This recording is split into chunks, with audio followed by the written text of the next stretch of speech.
Hey one and all, I'm going to be checking out Arcane.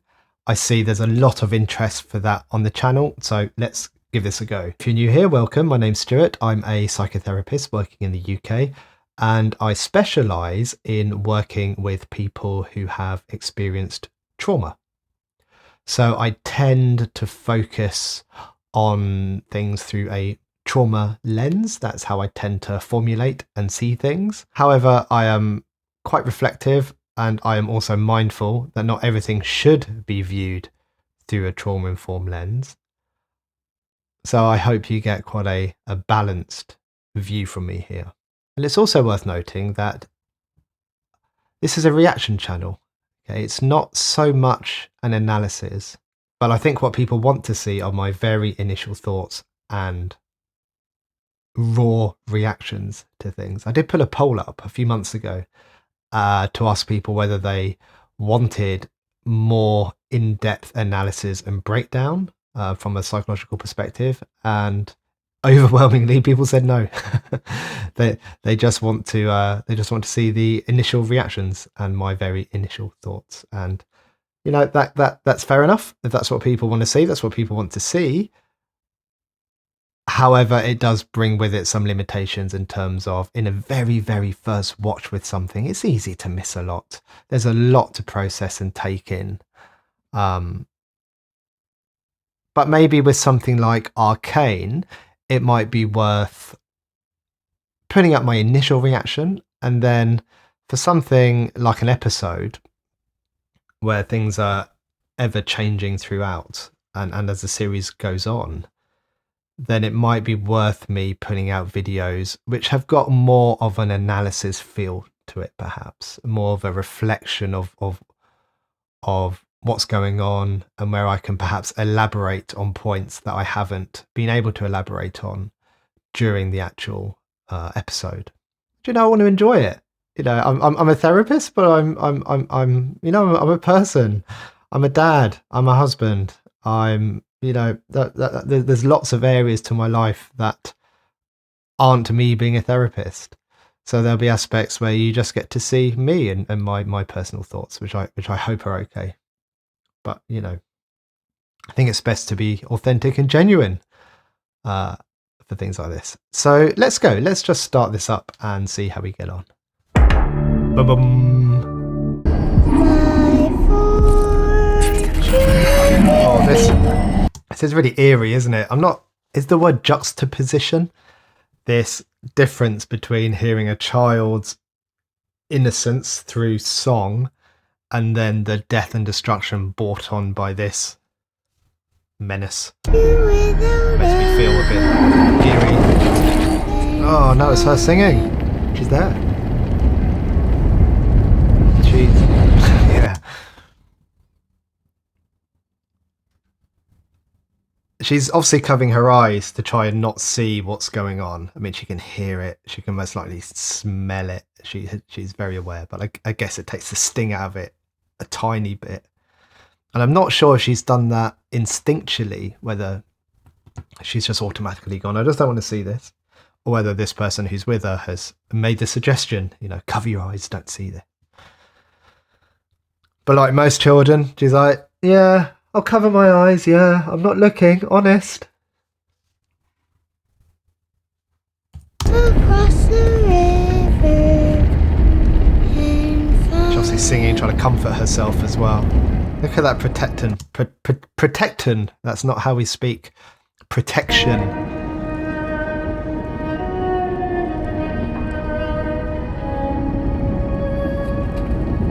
Even though there is no way that she could possibly stand up to the dude with the giant fists. She's like, I'm going to protect my, I'm guessing, little sister. Good big sister. Right, it's massive there, doesn't he? Oh. Is that their mum? It's unusual. I'm just saying it's unusual in a, I don't know, is it unusual now I say that in an anime where, I mean, I haven't seen many. You get the idea of death because, you know, things explode and people explode and you know, but it doesn't move you, does it, as much as like a still body with eyes open, and it's like someone's parent. Oh, it's touching.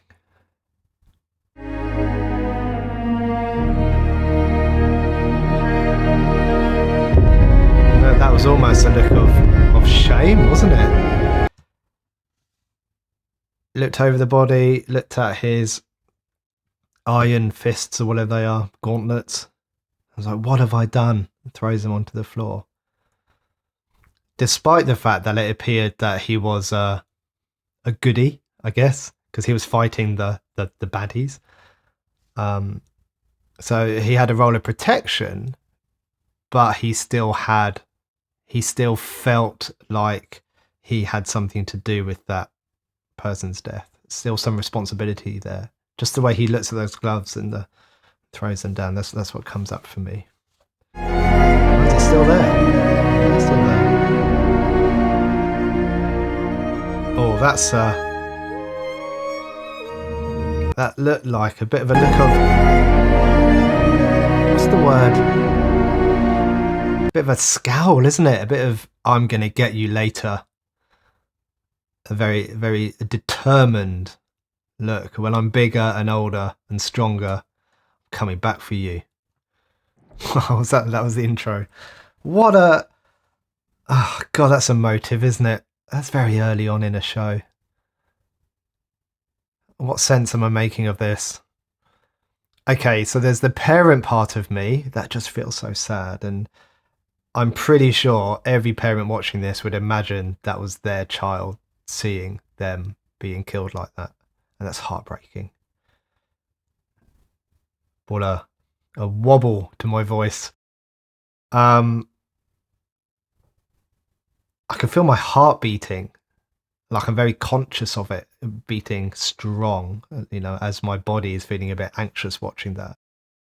And I think that probably, so for those who don't know, who are new to the channel, then I spent quite a long time of my adult life, so 13 years in the British Army, which included operational deployments. So I've kind of been involved in this firsthand. I've seen this kind of thing. I've seen how it impacts families. I've seen how it impacts children. So it brings that stuff back to me. I don't need to get into detail about that. And then I have this really curious part of me, which is probably the therapist side, which is thinking about what is the impact of this on this children at this point. And I know we're going to find out, I'm sure, as the series goes on. But what sense am I making of this for them? Because they're quite young, aren't they? And one of them is very young, but old enough to understand what they're seeing. So I think we can start building a bit of a, what some therapists might call a longitudinal formulation. So having an understanding of early childhood and how that affects the life course. We could look at it through the lens of predisposing factors, I guess, which is quite a common way to look at things. So what has this child been exposed to in their early years that the literature tells us predisposes them to later on in life? Now, I don't want to speculate because I think we're going to find out, so there's no point going through every single possibility, but we can discuss it as it comes up. I work with children and adolescents who have been exposed to some horrendous experiences when they were younger, and I've seen different people's lives take different courses depending on so many factors. The biggest one seems to be what protective factors are in place at the time. I mean, we still don't really know. The literature still isn't very clear in why some people get traumatized and why some people don't when they're exposed to the same thing. But I think a lot of it has got to do with what sense they made of it at the time and what protective factors were in place. A lot of people will probably be thinking PTSD when they watch this, so post-traumatic stress disorder. So we could look at it through that lens. That's a very formal diagnostic lens to look at it through. So we would be keeping an eye on the 3 core components, which are hypervigilance, avoidance, and intrusive memories. So hypervigilance meaning always on edge, always looking out for threats. Avoidance literally meaning what it says, avoiding things that remind you of what happened. And the problem with avoidance is it can generalize out very quickly. And as it generalizes out, your world gets smaller and smaller.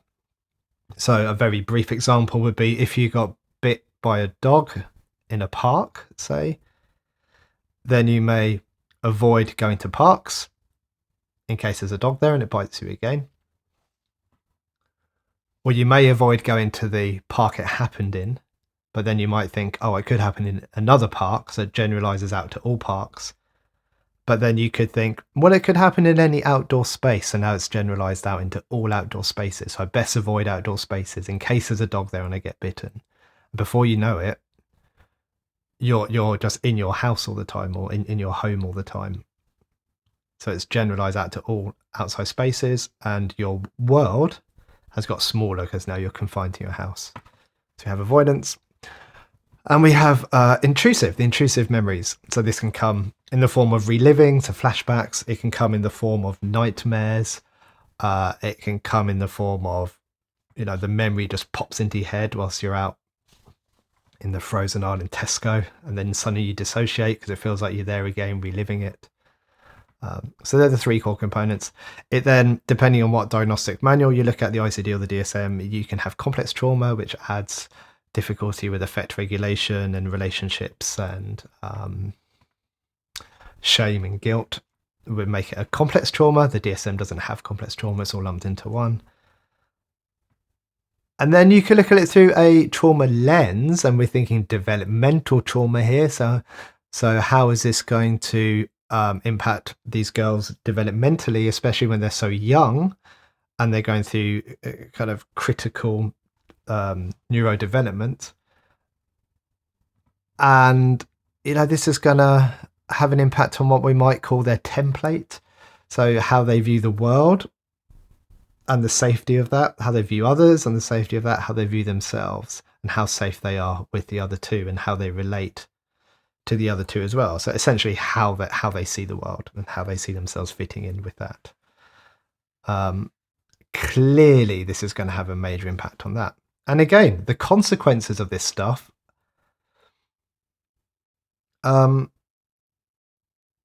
you don't really know at this point. You don't know how it's going to play out. It can go many different ways, and I've seen it go many different ways, but I don't want to speculate on this because I think we're going to find out in the show. That's probably the purpose. But we shall bear all of these things in mind. Oh, this is I'm searching to behold the stories that I told. Oh, it's on the screen. Imagine Dragons. What does arcane even mean? Is arcane like a normal word? I'm sure it is, isn't it? I mean, I say a normal word, a word that we use in everyday life. I don't think I've ever used it. Arcane definition. Arcane. Understood by few, mysterious or secret. Okay. Understood by few. Okay, that makes sense, I guess. Hey, Powder! They look older. Come take a look. Nice view. Alright, everybody, follow me. Just don't look down. Can you imagine if you're up there with a friend and just follow me and they did some Assassin's Creed movement?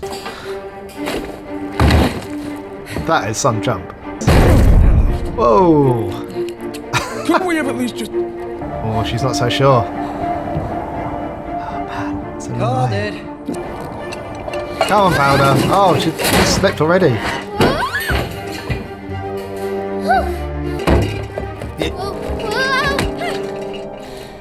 Are these two, I'm guessing we're going to find out, are these two sisters?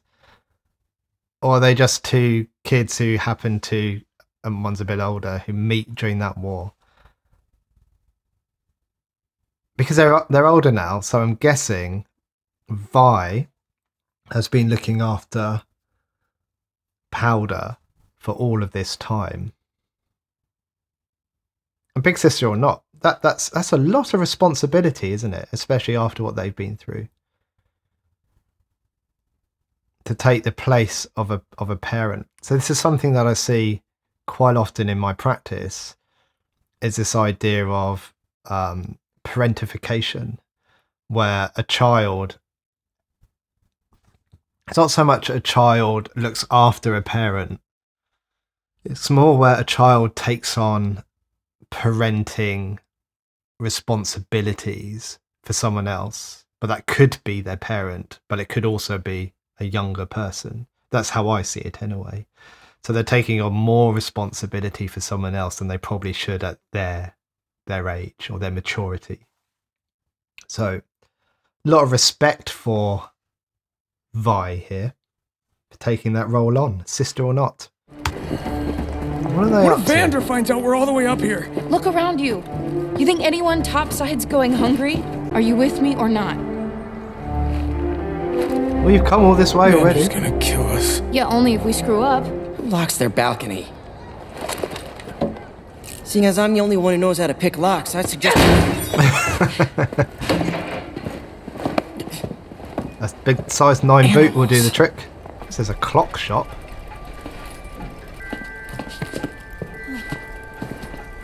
She's looking for a book. Oh yeah? What about this? That's a nose hair trimmer. Keep an eye out for anything that looks valuable, Powder. Wait, Vi, how the hell did we find this place? It was a tip from Little Man. How can anyone have so much stuff? Simple. Just get born lucky. I'm just thinking of that. He just said, how does anyone get so much nice stuff? And he says, simple, you just get born lucky. And earlier there was, I think Vi said something along the line of, does it look like people up here are starving? And I thought they were going to break in somewhere to get some food or something, but that doesn't seem to be the case. But I think it shows that in this world, there's a massive what's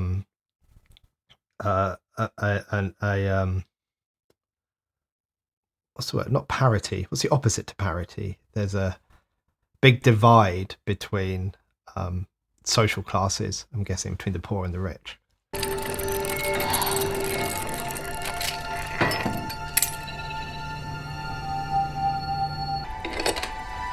Someone's coming.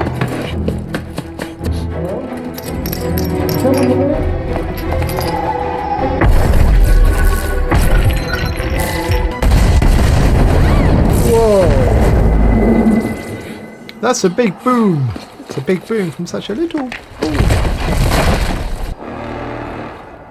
Busted. Is that their alarm system? Oh, the old classic bridge rising. Oh, that... Make that easy.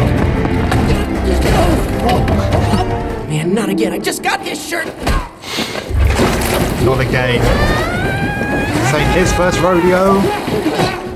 Let's get this home. So is this their world, is it? They're the underground and the sewage, the trash, the disparity. That's the word I was looking for earlier, wasn't it? The opposite to parity. Disparity. How about you share a little taste of your treasure there, and we'll call it even. No. We worked too hard to... Just a taste? Just...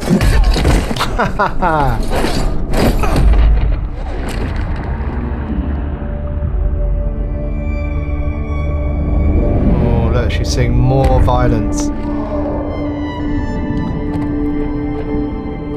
This idea of what we were talking about earlier in regards to her template of the world, her sense of safety now is just no one can be trusted. Well, a handful of people perhaps, but generally speaking, people you don't know very well can't be trusted. They're out to get you. It's not safe. The world's not a safe place to be in. And it just leaves you open to that I want to say hypervigilance. Maybe it's not on all the time, but it's a very high level of vigilance, perhaps. Always looking out for threats, always scanning, seeing what could threaten your safety, and that just causes so much stress all of the time. Wait! Want to see how that ends? So immediately you're like, I just want V and Powder and the other guys to just kick ass here because, you know, they're being attacked for their loot. But then the curious part of me, the more empathetic and compassionate, is like, okay, so yeah, it's really unfair that these other guys are going to try and steal their loot. Because it's not fair, is it? But what have those people been through? I mean, this looks pretty slummy, doesn't it, this place? You know, are they hungry? Are they sleep deprived? Are they cold?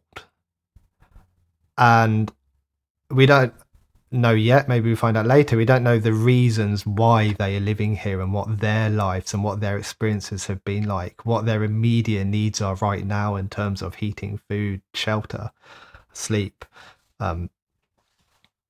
So they're doing anything they possibly can to get some kind of treasure or loot or reward, I'm guessing, so they can sell it or they can use it or whatever for their own needs. So they're trying to get their needs met by robbing someone else.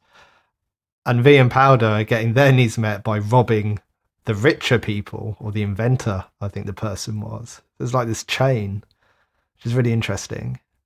But at every stage at this,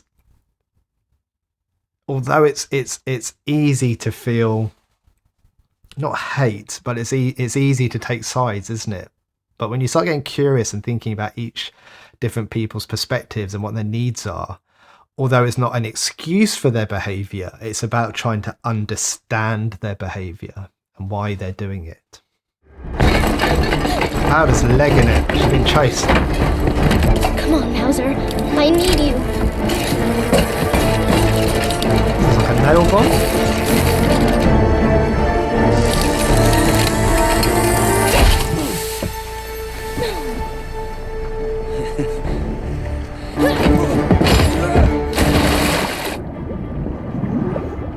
What's he going to go after? The girl or the loot? Or neither. Let's give up.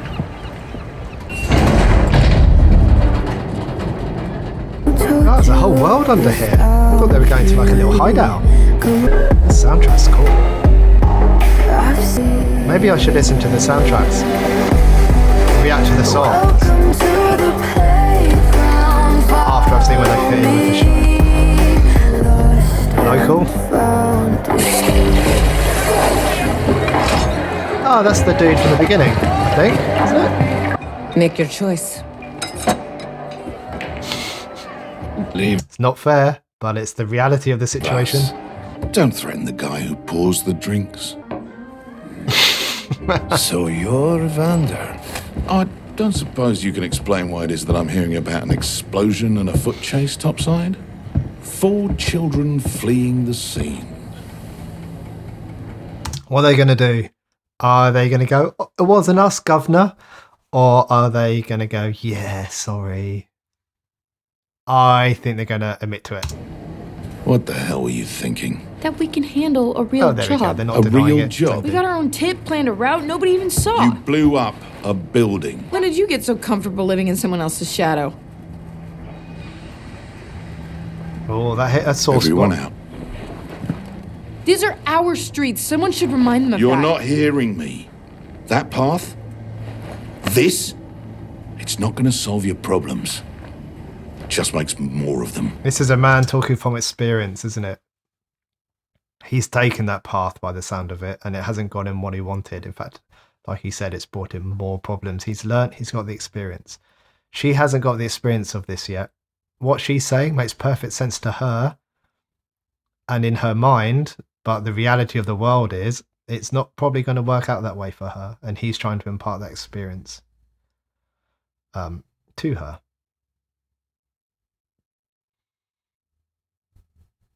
Knowing adolescence, I don't think she's going to listen. It's going to make some intellectual sense to her, I think, but her her behavior is gonna go in a different direction, as a guess. We're gonna be fine, right? I'll take care of it. So the others can go to Vi with their problems and to talk about stuff. Vi can go to this guy. I can't remember his name. Is it Vander? Something like that. Where does Vander go?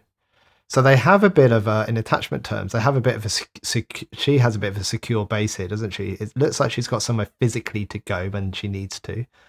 She's got someone to turn to in him, somewhere where, so in attachment stuff, we often talk about this idea of the 3 S's, being seen, safe, and soothed. So being seen as a person, a unique person with unique needs and unique wants. Safe, as in we've got somewhere safe that we can physically go to feel safe, and there's people that we can be with where we feel safe. And then soothed, when we're feeling stressed out, if we're feeling angry, if we're feeling sad, we've got someone to turn to who can help soothe us. So in younger children, we would co-regulate. So we have this idea of co-regulation, where a parent helps you regulate. They help you label emotions, name emotions, identify the emotion that you're feeling, and how that relates to your body symptoms. So, is your heart racing? Is your breathing quick? Are you sweating? And link that with a context. So you have some way to articulate and label the entire emotional process. So a parent would do that with you, co-regulation. Until you're mature enough and developed enough to be able to do it yourself. This is why we see in neglected children, they have a very, what's called a narrow window of tolerance. So if you think we all have a window, not a window you look at, but like a window, just imagine like a window, if you were to draw a box, and you come out of that window, you become hyper aroused, so you can become dysregulated, or you become hypo aroused, which means less than. You can become kind of sad and depressed. And the wider your window of tolerance, the more you can tolerate before you become dysregulated or hypo aroused. But it looks like, just going back to my point, because I could talk about this stuff all day, Vi feels safe, seen, and soothed by this chap. I think his name is Vander. But where does Vander go? Does he have a place, or is he kind of on his own? Throws himself into his work at his pub. The old classic of the glass on the wall. That really works. We had a leak in the ceiling the other day, and it was raining, and I put a glass up, and I could actually hear where the rain was coming in. You're right. There's a bunch of things Powder just can't do. You don't have to tell me twice. Like complain about everything. What? And brag nonstop. Okay, I see where this is going. She didn't hear the whole thing. She just left. She just left at the wrong point. Go back, Powder. Listen to the rest of this conversation. You see this look on my face? This will always mean it's time to shut up. But You can take your worthless junk elsewhere. It's this little man. Just Not as well. so little, is he? There's worse things than enforcers out there. We both know that. Did you fight the enforcers? What? Oh, no. Just some this- bums. Oh, did This I little kick their man. asses? You want to talk about today? What's the point? I ruined everything. I always do. Nobody said that. No, just that you were twice the person at half my age. You heard them. This is that safe, seen, soothe thing I was talking about earlier, the 3 S's. And also, right at the beginning, I was talking about this idea of parentification, and Vi is taking on a very caring role here for Powder. Despite, I was thinking, is it appropriate? Yeah, it probably is, because Powder realistically hasn't got anyone else. You'd ideally want her to have like an adult or a parent still around to help. But Vi seems relatively mature in this. Yeah, she's getting into a bit of trouble, but she I was going to say she clearly knows how to look after Powder. But does she? Has my own threshold for this slipped a little bit because of the work that I do? What, I guess, without knowing further context in terms of what are other children of Powder's age doing in this world? If they're all like this, then okay, it's appropriate. But if they have schools in this world, I don't know if they do, but if 99% of girls of Powder's age are going to school and are doing different things, then maybe she should be motivated to try and do that and leave this kind of life behind. But without knowing the wider context of what this world is like, I don't think it's very fair to say. But given the circumstances and from only what we know, Vi is doing a hell of a job here. Should we show Vander? No. Oh, that look of disappointment. Let's keep this our little secret. Because of the way she said no, that stern no. Milo's wrong, Powder. You're stronger than you think. She And looks one up day, to Vi so much, doesn't she? this city's gonna respect us. I'm willing to take. Oh, did that go in his eye? Now as a Did it accomplice go up his is asking nose? question risk I'm willing to take. Smartest thing you ever said, boy. Get him a meal. But keep him off the streets. We'll get him a meal, did he say? We were talking earlier about we don't know if their basic needs are being met or not, and that's the motivation for them to behave in some of these actions, these behaviours. So it sounds like now, like he's getting rewarded with food. Like that's the motivator. I mean, that's not much, is it? Feeding time.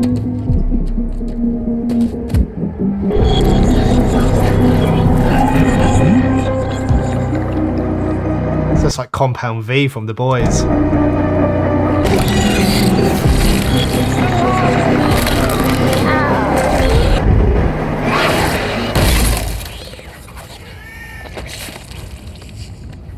Someone just volunteered. Who's it going to be? Vander? Or the guy that they're feeding the meal to? No, the guy they're going to feed the meal to, and then they're going to send him after Vander, maybe. I don't know. But there we go. That's episode 1. Initial thoughts. We've got... What have we got? We've got disparity between the classes. We've got developmental trauma. Maybe we'll learn a bit more about what happened in that part of the beginning. What else? We've got parentification. We've got attachment stuff. Safe, seen, soothed we talked about. There's a lot here that's very relatable to real life, isn't there? I'm so intrigued by this now. I'm really into it. I love it. I love the soundtrack. The animation is great. It's gripping, isn't it? It keeps your attention throughout. I have to move on to episode 2, I think.